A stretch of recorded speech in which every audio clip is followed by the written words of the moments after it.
So here's a question. When was the last time you went to see a movie in a theater based on the lead actor?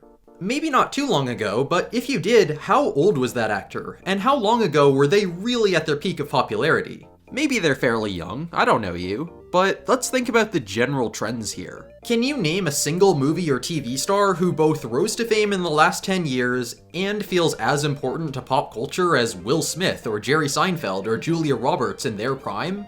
There really isn't a single one.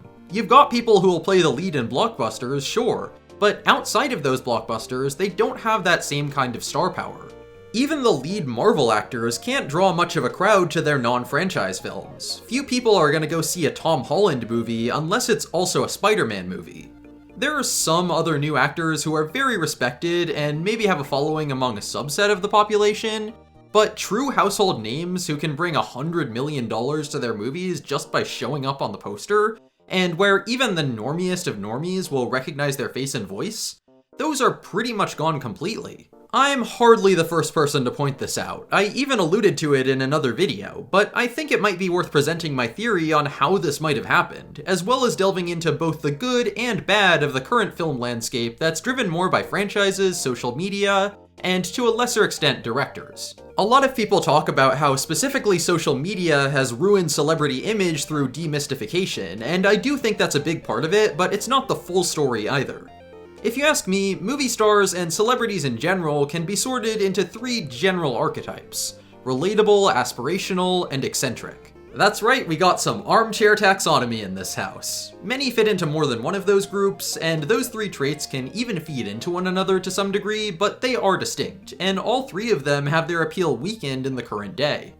Let's start with the relatables. These are the kind of people who may be huge stars with a lot of charisma, but they also have a down-to-earth personality that makes you say, wow, that's literally me.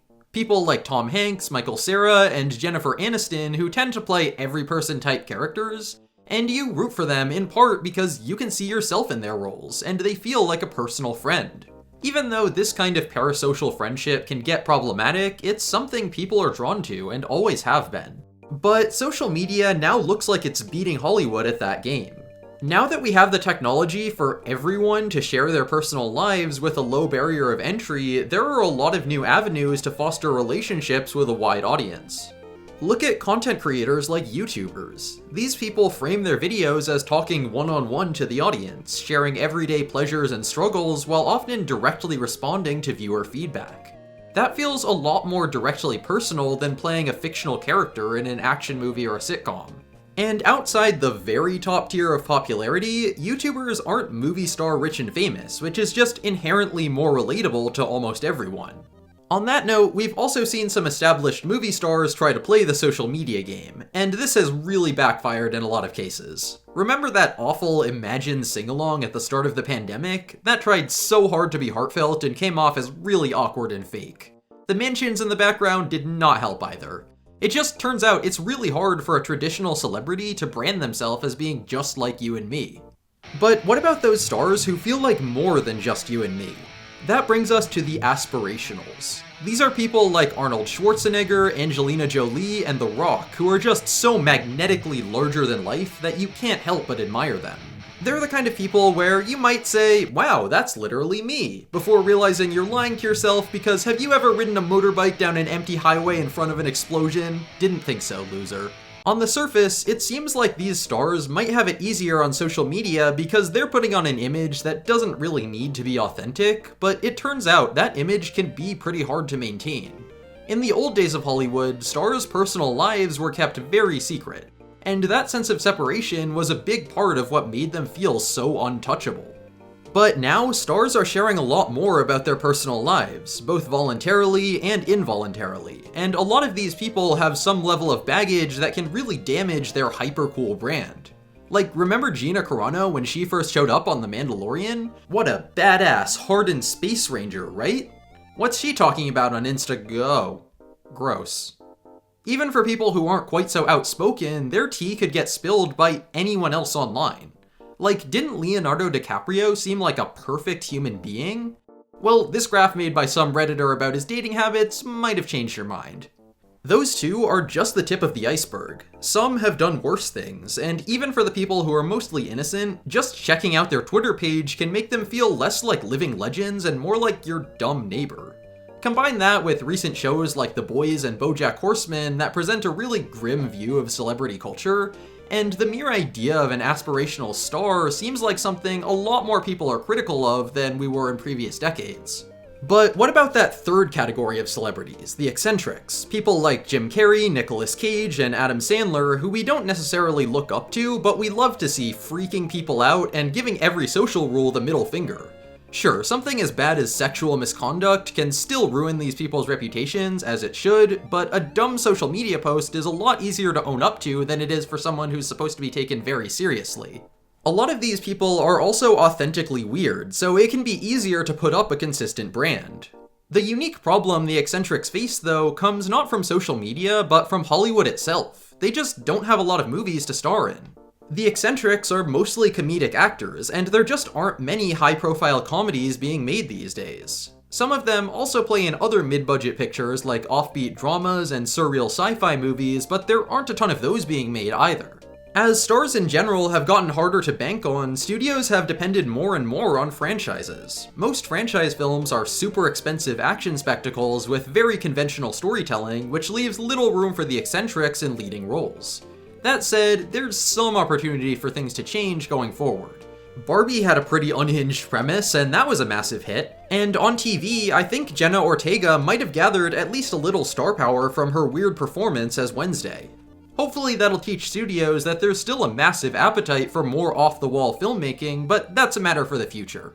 Right now, I would personally claim social media and the current studio climate have basically killed the concept of the movie star, and with that, it's worth talking about what this might mean for the film landscape going forward, and whether it can even survive without its stars.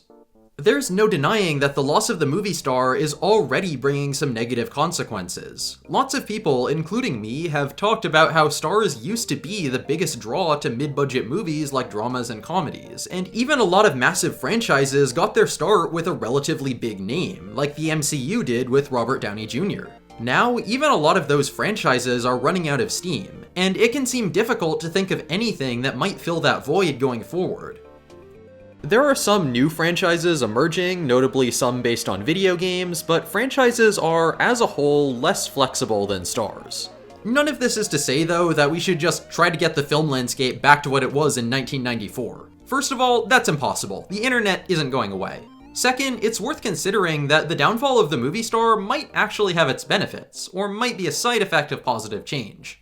The impact of social media isn't entirely positive, but it does demand accountability and makes it harder for celebrities to sweep bad deeds under the rug. The democratization of publicity also allows tons of new people to gain a following online. And maybe it's not a good thing for such a small number of people to completely dominate the pop culture conversation. Speaking more specifically about movies, I think actors might have been a little overvalued in the movie star era. Actors are obviously very important, but they're just one part of what can make a movie work. Humans are wired to reduce a collaborative project to the work of just one or a few people to save on cognitive load, and that's why the star-focused mentality was so dominant. That's not great, but it is inevitable. And if we do have to choose just one person to represent a movie, we have a better candidate, the director. And well, I'm too young to remember a time before the internet, but it feels like people might be paying more attention to directors now than pretty much ever before. Both Barbie and Oppenheimer got the attention they did partially because of the clear and unique vision of Greta Gerwig and Christopher Nolan, respectively. Gerwig is also fairly new to directing, and there are some other new names like Jordan Peele and Rian Johnson who are attracting serious followings on the back of inventive filmmaking styles. And while social media hurts the stars, it might actually help directors and showrunners. On a most basic level, people can now easily look up who is behind the camera for a given movie and see what else they've made.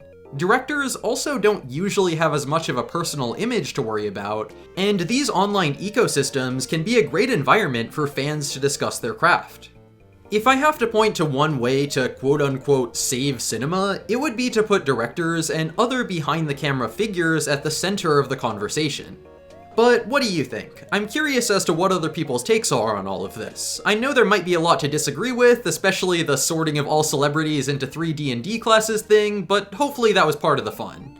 Leave a comment if you'd like, I'll take a look at all of them and I'll respond to any that I have any specific feelings about. Thank you so much for watching, a like is always appreciated, and I'll see you all next time.